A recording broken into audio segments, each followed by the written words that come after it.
I'm in conversation with a lot of activists in Iran's Azerbaijan who are actually engaging with different forms of activism to protect language rights in the Iranian context. I'm supervising even a few students who are focusing on those struggles. But it was a fantastic opportunity for me to join this conversation, because I thought I could just connect with a larger audience of Turkish-speaking people and populations. As we all know, there are a lot of different kinds of Turkishers in different amazing contexts, actually. So I thought it would be wonderful to be in conversation with them, share some of what worked with them, and learn from their experiences as well. So I thought probably the best topic that I can discuss today is somehow the continuity of my research on multilingualism and possibilities of creating mother tongue-based multilingual education in the Iranian plateau. The continuity of that conversation in the kind of larger area of the Silk Roads, particularly the emerging Silk Roads. I thought that would connect with a lot of Turkic cultures all around that region. As we all know, actually, the Turks have been very, very instrumental in different historical periods to create the Silk Roads and to maintain the Silk Roads. So I thought that would be interesting to just actually introduce my new project, which is language and literacy and literature education in the Silk Roads region. So I think it's not, for those of us who have been brought up in that region, I don't know, places like Pakistan, Turkey, Armenia, Georgia, I think it's not really difficult to recognize the Silk Roads. We have been brought up with the idea of the Silk Roads and through stories and literature and oral narratives of different generations of people who have been living in that area. But I thought we could take a look at this to refresh our memory. So when we're talking about the Silk Roads, we're really talking about any place from the Mediterranean Sea to China. And we're talking about a sophisticated and complex network of trade routes, which traditionally connected Europe and China.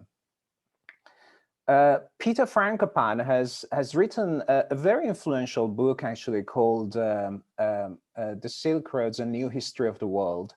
I think he has been instrumental in reviving conversations about the Silk Roads and its importance, particularly in the current kind of historical period. When he tries to introduce the Silk Roads to a Western audience, he usually shows this picture. I have borrowed that from one of his, this is a screenshot of one of his presentations that you can find on YouTube under the title, Global Change in the 20th Century. I think it's got an amazing way to introduce the Silk Roads to a Western audience who might know very little about the history of the Silk Roads. He says, just think about the areas in the world where we hear every day on news that are problematic. There is war, there is conflict, there are terrorist attacks.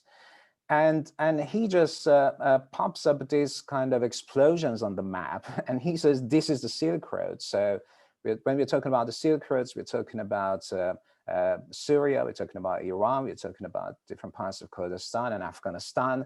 So he has a very interesting way of introducing the Silk Roads, just trying to help the audience see that the Silk Roads region is mainly an area of the world today, which is really on fire in different places. And I don't think it's accidental.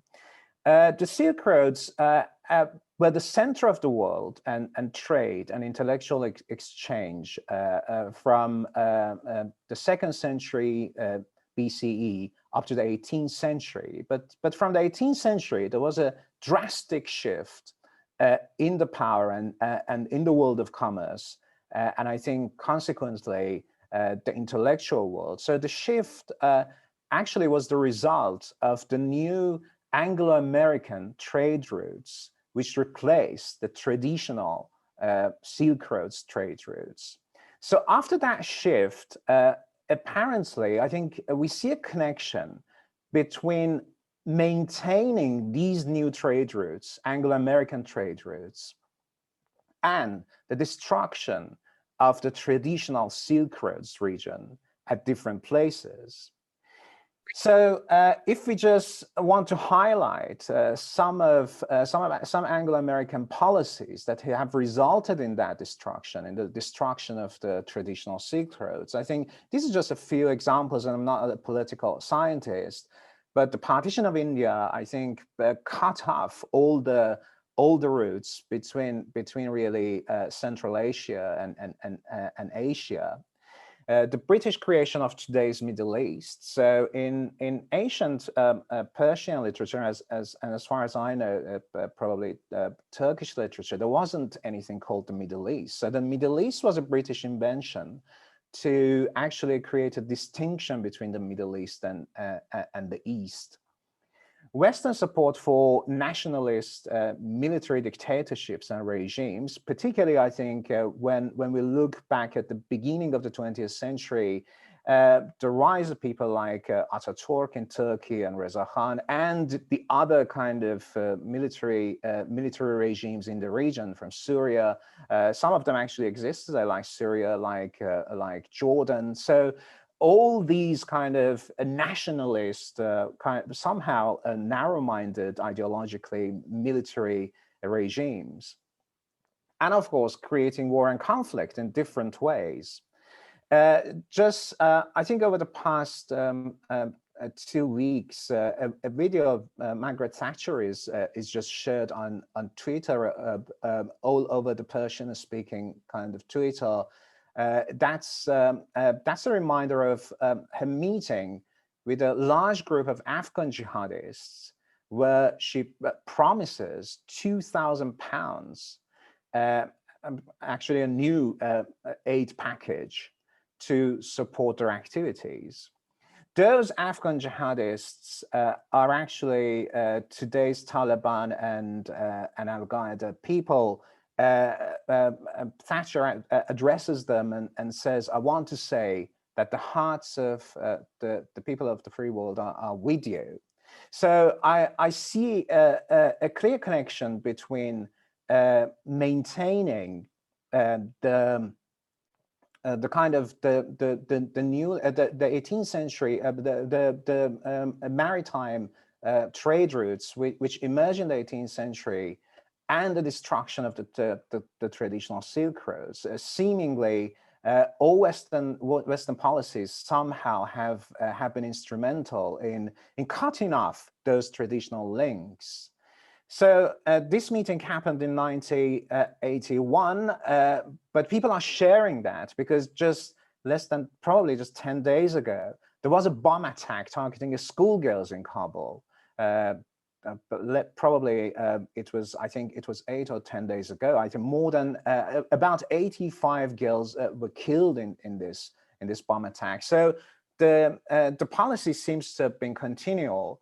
And as you see, I think this destruction has particularly included educational settings and students and teachers in different ways. I'm going to talk about the connection with education in more detail later. But I think it was important to highlight the connection between this shift of central power in the world. Things are changing these days. So with the Chinese Belt and Road Initiative, I think the equations are changing drastically and rapidly. So with the rise of China, we see a revival of the Silk Roads of the Silk Roads regions and the traditional connections between Central Asia, West Africa, Northern Africa, somehow Southern Europe and the Caucasus. So we see a revival of the connection between these areas and China. So the question is, what does it mean for people who have been traditionally actually the bridge between China and Europe, and how they're going to react to this?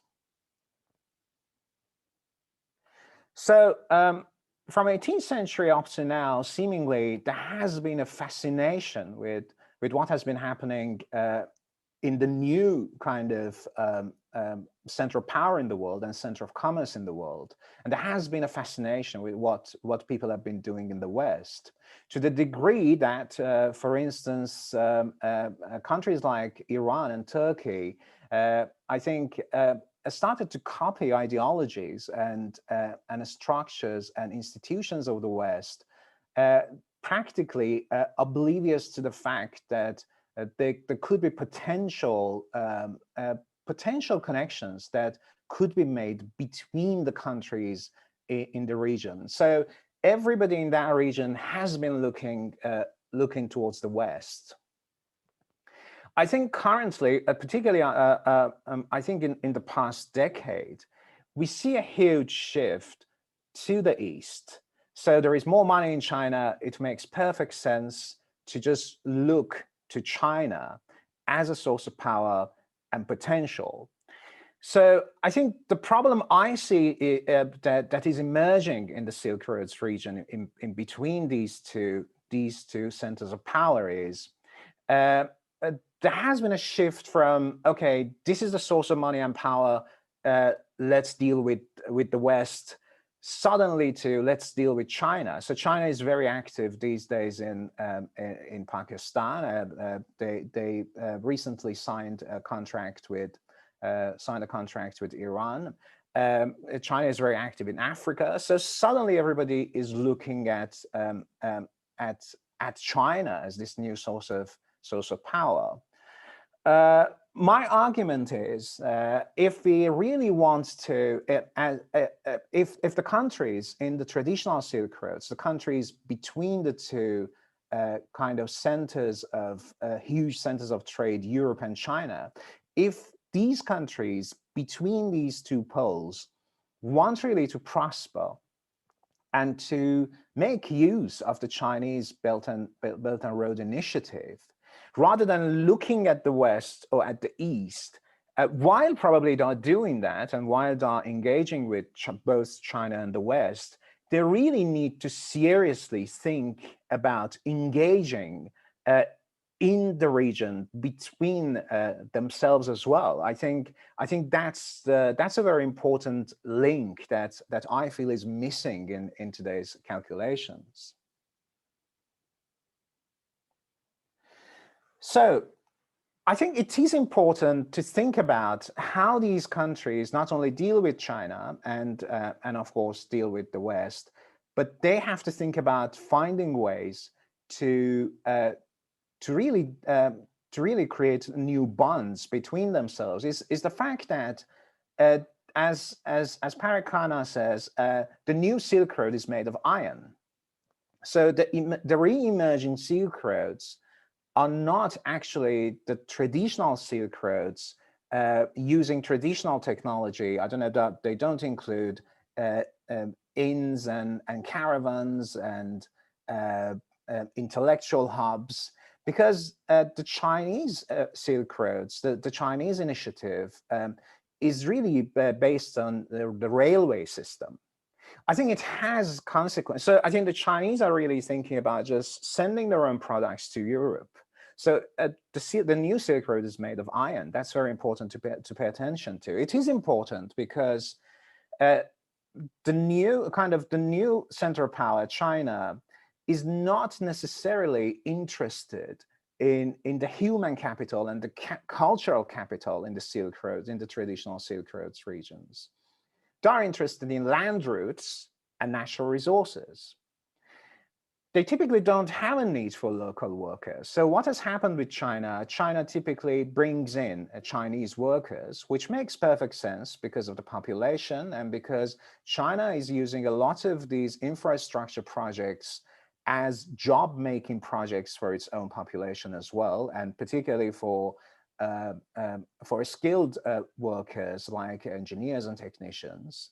So there is not really that need for local workers. And when there is need, for instance, like the case with China, with Africa actually, there are not enough skilled and trained and educated workers in these regions to work with Chinese companies, let alone lack of knowledge of kind of Mandarin as the language which facilitates this connection. So I think it's not an accident that a lot of Chinese universities are giving scholarships to students from Africa. They bring them to China, they train them, then they use them in those African contexts. I don't see any kind of concern or conversation in places like Iran. I know less about Turkey, but I feel that might be the case for Turkey as well, about training skilled workers in those regions in a way that they can be part of the Chinese initiative. In the same manner, the Chinese initiative does not need local goods or products, and I think it's quite understandable. They have their own products. They want to send it to Europe. I think it's up to countries in the region to think about different ways they can market the products, not only to use the initiative to be part of the business dealings with Europe, but even using the infrastructure of the Silk Roads to just trade among themselves and send the products to the neighboring nations.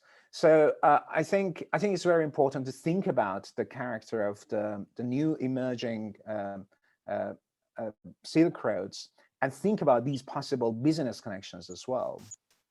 And what is important for me personally as an educational researcher, because of the nature of the new Silk Roads, there seems to be very little interest, at least from the Chinese side, in cultural and intellectual exchange, particularly among the different nations in this region. So I think we might be excited that China is rising and there are new possibilities in the Silk Roads. And the traditional Silk Roads countries and nations can benefit from those.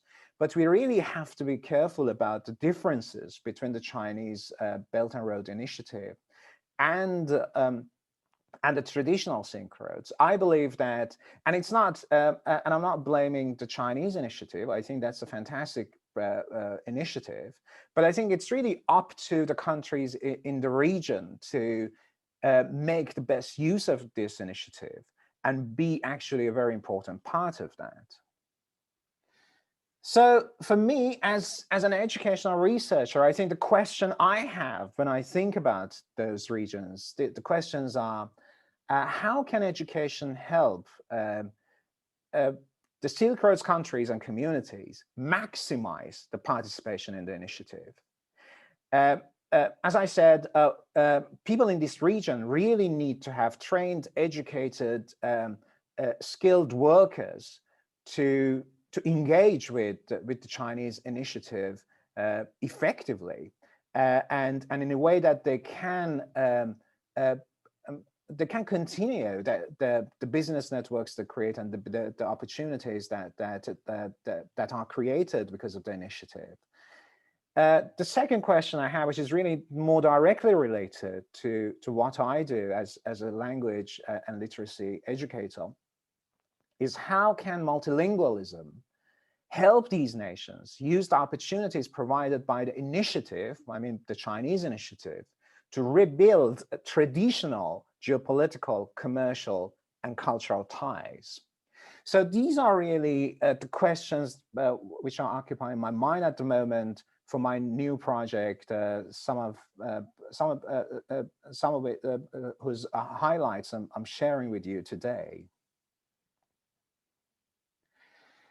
So the connection between education and the Silk Roads is not an irrelevant question or a fancy question. It's a serious question, because traditionally, in the traditional Silk Roads region, when there was prosperity in that region, we had cities which were actually the centers of learning in the world. I think we have all heard the stories about the learning and education and philosophy and science in Bukhara. We know about the scientific discoveries that happened in Maragha and made it a center of mathematics.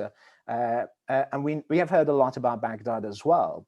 So when as an educator, I think about that educational context and the connection between education and commerce and prosperity, I cannot help think about how do we compare today with those cities and that kind of glorious educational background that we had. This is just a snapshot of how we are doing, looking at literacy rates in the region, which is, I think, a very usual criterion when we want to see how different countries are doing when it comes to literacy. So things are not really nice in Syria. We know that the literacy rate is only 80%. We know that it is dropping because of the continual conflict. Things are not as well in Iraq either. It's 85%. Again, there is some research showing that in southern Iraq, illiteracy is increasing. So these are, of course, I opened the presentation with an emphasis on Western policies, particularly Anglo-American policies in the region. But now that you're talking about Syria and Iraq, it's not bad, and even Afghanistan, it's not really bad to just mention that this includes, I think, the drop of literacy rates in these countries includes the policies of larger countries like Iran and Turkey as well, because Iran and Turkey are involved in these two places. So practically, all these kind of interference in different ways has resulted to the drop of literacy. We are less educated as a result of these policies. In Afghanistan, things are really not ideal, so as you can see, particularly when it comes to literacy rates for women. That's really unbelievable that just in our neighborhood, this huge and amazing country, Afghanistan, only less than 30% of women are educated. In Pakistan, we have the same scenario, just hardly more than half of the population are literate, and we're not even talking about highly educated, skilled workers. We're talking about people who can read and write, and are over 14 or 15. And women, less than half of women in Pakistan are not educated. So this picture actually tells me, as an educational researcher, that any possibility for prosperity in that region cannot happen without serious attention to literacy and education. Otherwise, I think what we are going to see in that region is really kind of the dominance of the Chinese ways and methods, which might bring some prosperity for short times. But I think it's really up to us to think about what it means to deal with this kind of rate of literacy in that region. Another important factor which has prevented and undermined the Silk Road's regions, the Silk Road's countries with kind of healthy education is toxic monolingual policies. We know that Pakistan has had a difficult history with mother tongue-based multilingual education and multilingualism.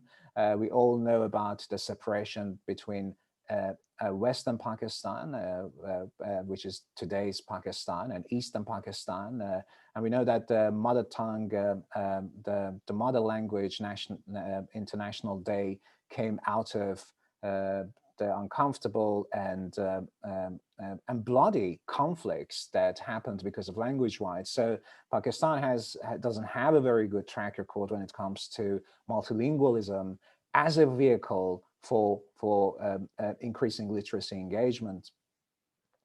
Iran is again equally in a very bad shape when it comes to multilingual education. There are activists in our room, and I would love to hear from their experiences about this later on. I know that they have been working in the Iranian context.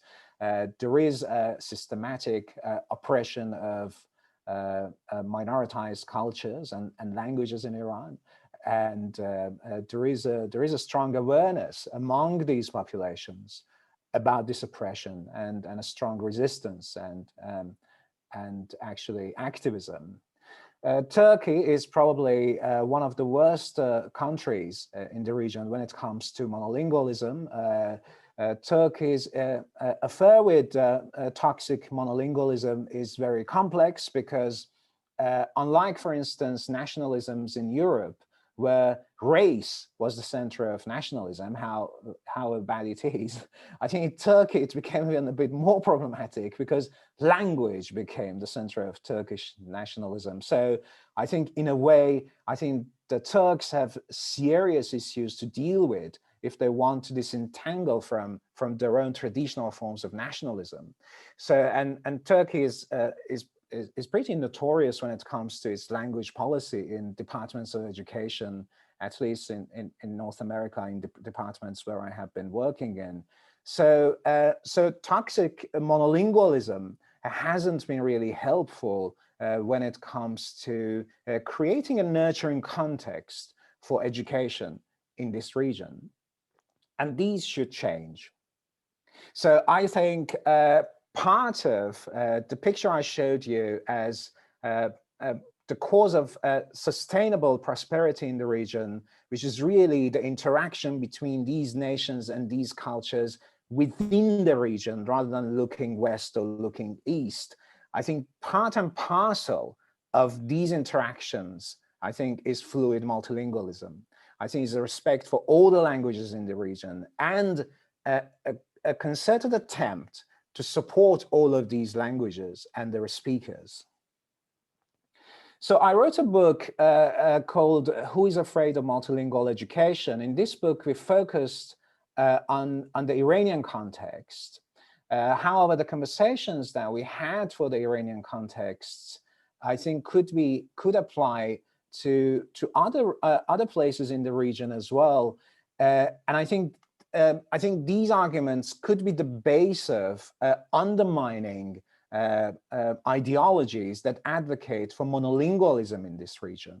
As I said, I see multilingualism as part and parcel of the growth of the people of this region, but a kind of democratic growth that really applies to everyone. So in my book, I talk to some of the leading figures in multilingual education. I spoke with Toles Goodenough-Kangas, who has written a lot about language rights internationally. She has studied closely the struggles of language minority populations in Turkey as well.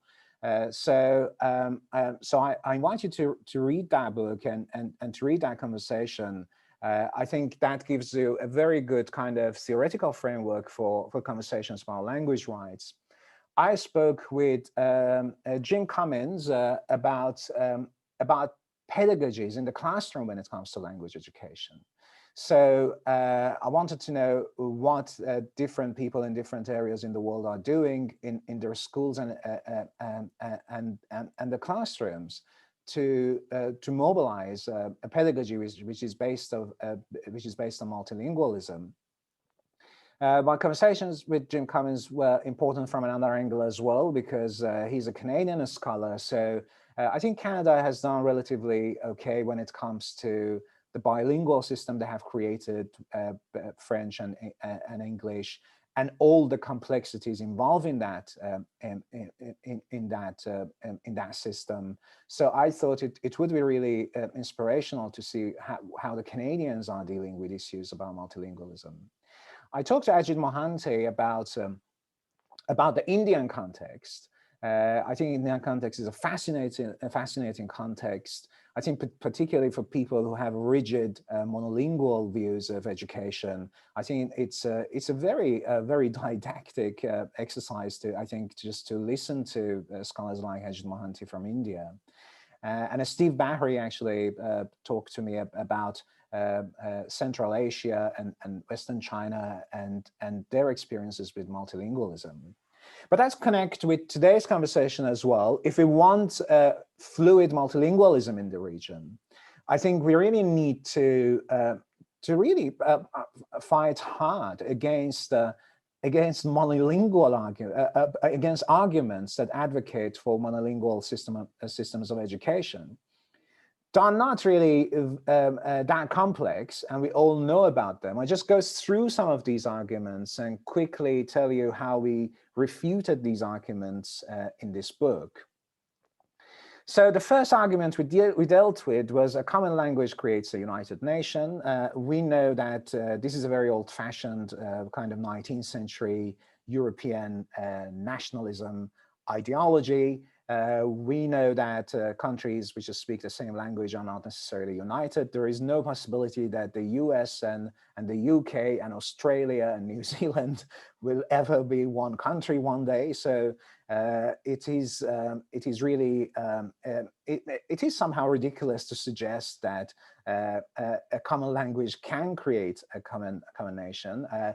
We have the other, I think for the same kind of, another example for the same argument is really Spanish-speaking countries. So think about, there is no probability that all the Spanish-speaking countries in Latin America will be one country one day, and I think it's not even reasonable that they should be, based on my experiences as a Persian-speaking person.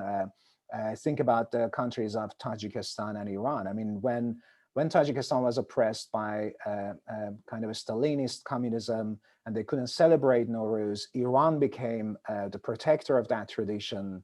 Now, as Iran is getting increasingly ideological and aggressive in oppression of traditional kind of traditional practices, Tajikistan is leading, for instance, somehow in the Persian-speaking world, Tajikistan is trying to protect Nowruz as a social practice. So I'm not sure if that's a really good idea that countries that speak the same language should really join and become one. The opposite is true as well. There are a lot of languages spoken in India, but it has never been an issue. So if there has been kind of conflicts in India, it has been really more about religion and other issues rather than language. So this is really it cannot be scientifically backed in any way that a nation needs a language. I always characterize it as an illusion rather than anything else. The second argument is mother tongue-based multilingual education will cause separatism and political disintegration. There is zero evidence that that's true. Actually, all the evidence we have is quite the opposite. The best example, I think, is the example of Pakistan. I think the Pakistani government in a very rational way insisted that everybody had to speak Urdu. They broke the country up to different parts. In different presentations, I've always given the example that actually Professor Mohanty shared with me about India, about the Boodoo population in one region of India. So the state, the Indian state, was oppressing the language rights of the Boodoo population. The Boodoos didn't like it, understandably. They took drastic measures, which led even to different forms of violence and terrorism. As soon as the rights were recognized, peace was established. So all the arguments we have are actually the opposite of, all the evidence we have actually refute this argument. Seemingly the trend is quite the opposite. Again, I think Canada is another example. With the recognition of the French language, Canada actually enjoyed the possibility of having a united country rather than two separate nations. The third argument is mother tongue-based multilingual education costs too much. This is not a valid argument either. Even when you are sustaining a monolingual educational system, you have costs. If that educational system is not costing any money, I think you're not doing a good job, because you need to update the textbooks, you need to train the teachers all the time. So that argument is not valid in any form. There are challenges involved, definitely. I think bringing together a community of educators and policymakers who are committed to mother tongue-based multilingual education might take some time and resources.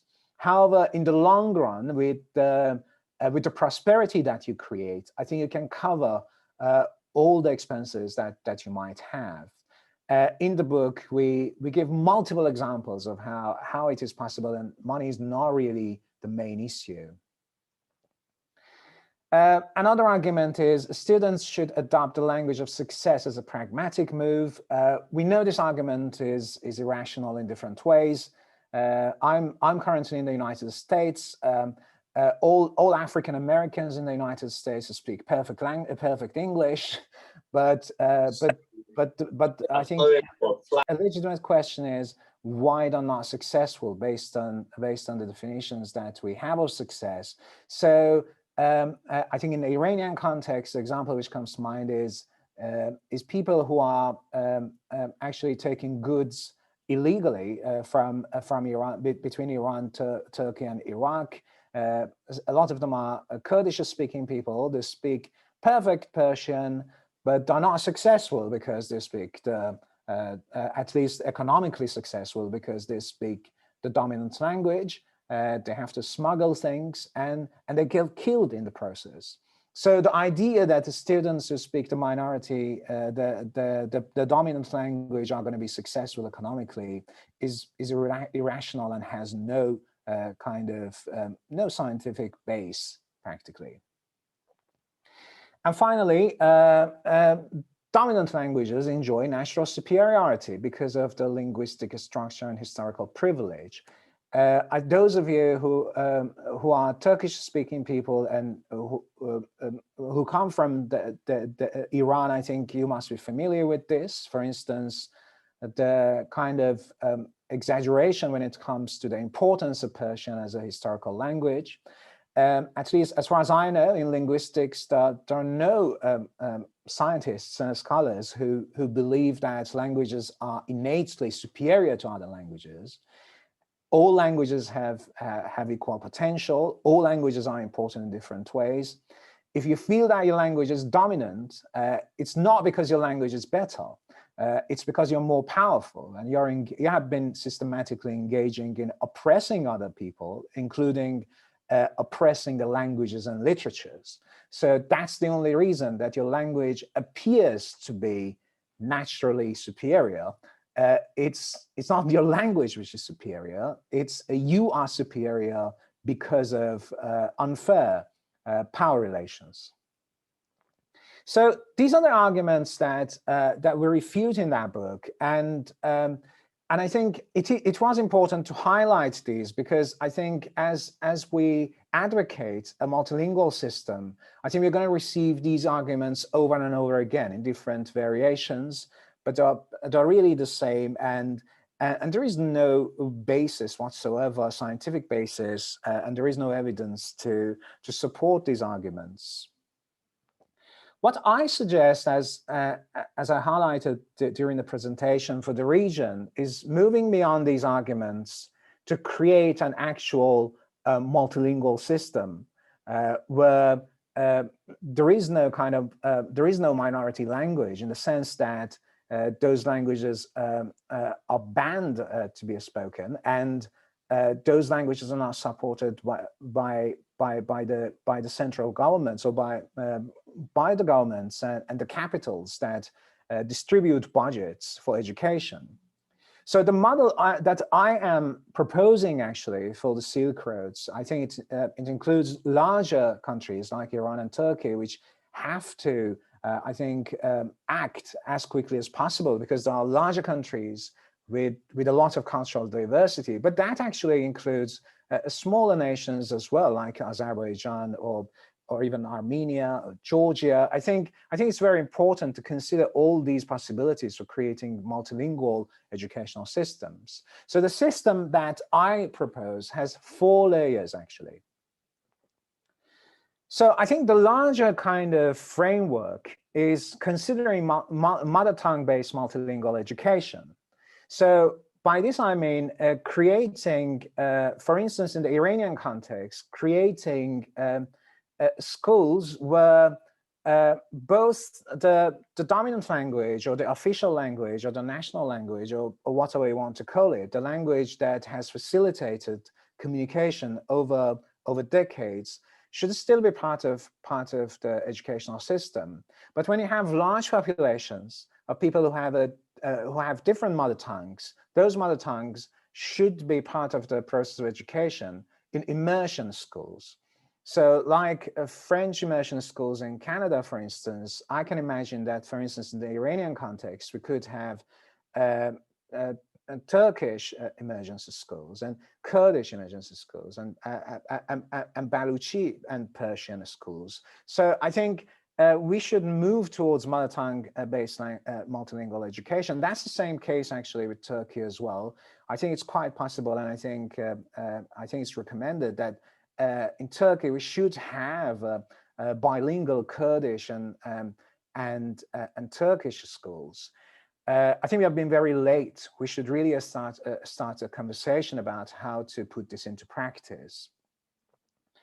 The second level is avoiding a standardization of language varieties.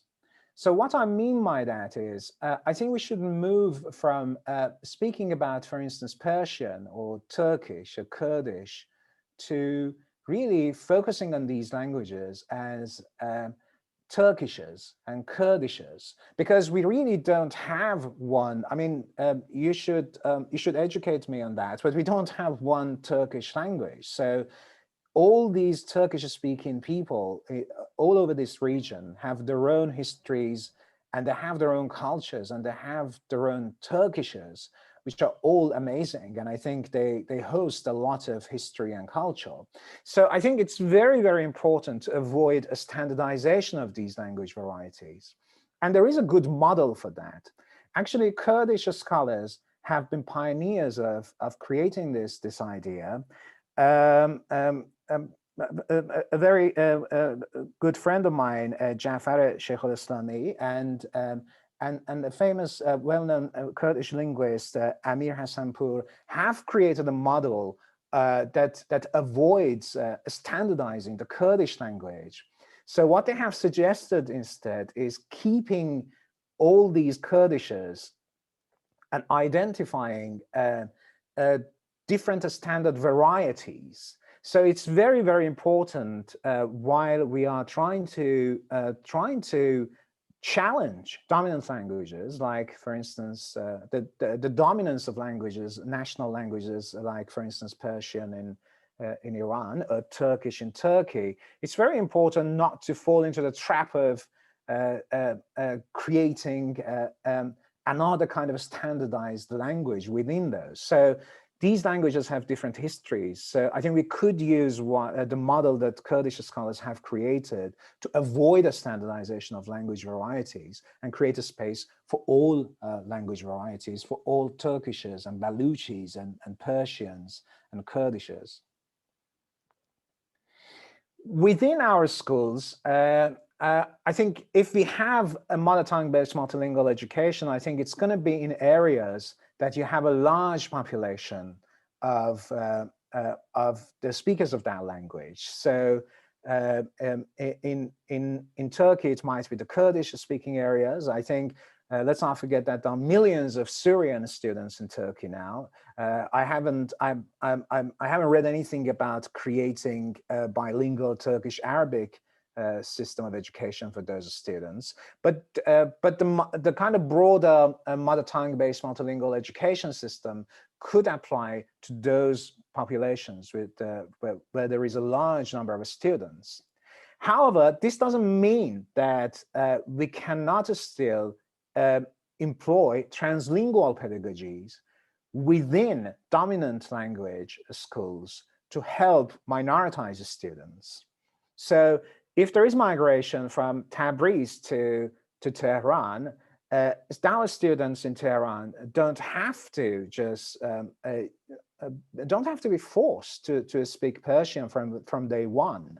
I think we really need to develop within the Persian kind of language schools, for instance, in Tehran, we need to develop translingual pedagogies that embrace students' languages. It may not be a kind of bilingual system, but still there are programs and there are teaching methods that the teachers of the dominant language could use to celebrate and to recognize those students' languages, to invite the families to be a part of the process of education. So I have been in those schools, and I know that there is systematic discrimination against minoritized populations when they go to regions like Persian-speaking regions, and there is practically zero recognition of the mother tongues. So I think translingual pedagogies are very important to be employed in those regions as well, in dominant language instruction schools as well.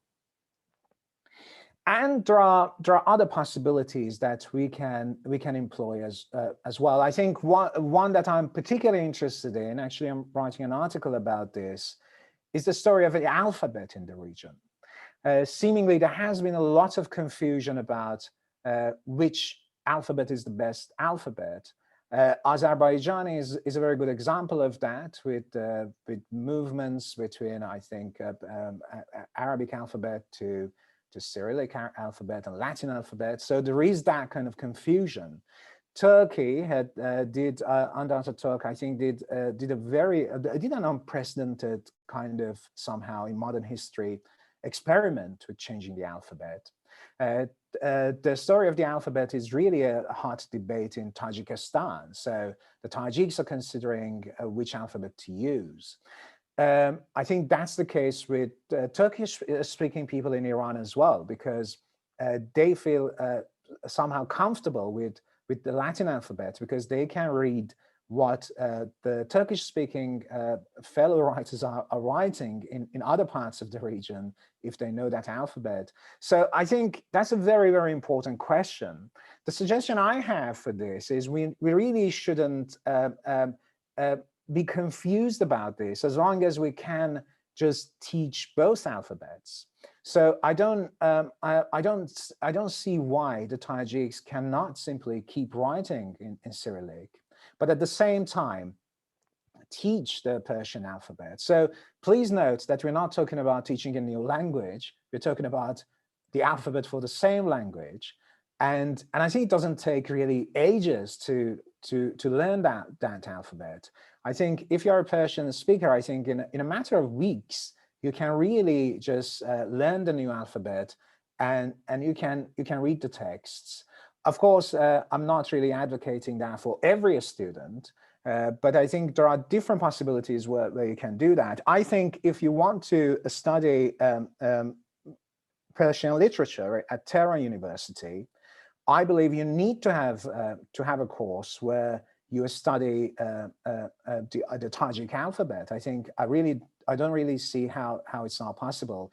If Persian literature and is your life and is your business, I think it's very easy to learn that alphabet. I believe, for instance, in Iran's Azerbaijan, it is very important for the Turkish-speaking people to learn the alphabet that other Turkish-speaking people are using. So that could be an addition to the Perso-Arabic alphabet that I'm already using, and it's not going to take a lot of time. You correct me if I'm wrong, but a lot of you have already done that. A lot of you are using both alphabets. So I think that should be part and parcel of the educational system as well. I don't believe that we have to omit alphabets or change dramatic changes and shifts. I believe we need really to add the alphabet whenever needed, and whenever we feel that the students are gonna make use of the alphabet. So these are the 4 different layers of multilingual education that I believe Silk Road's nations and communities should engage with. My proposal, what I propose today, which is really the kind of broad outlines of my new project, the Silk Roads project, my proposal is nothing new. We have had that experience in this region for centuries. I think things have started to change when we started to look west and when we started to borrow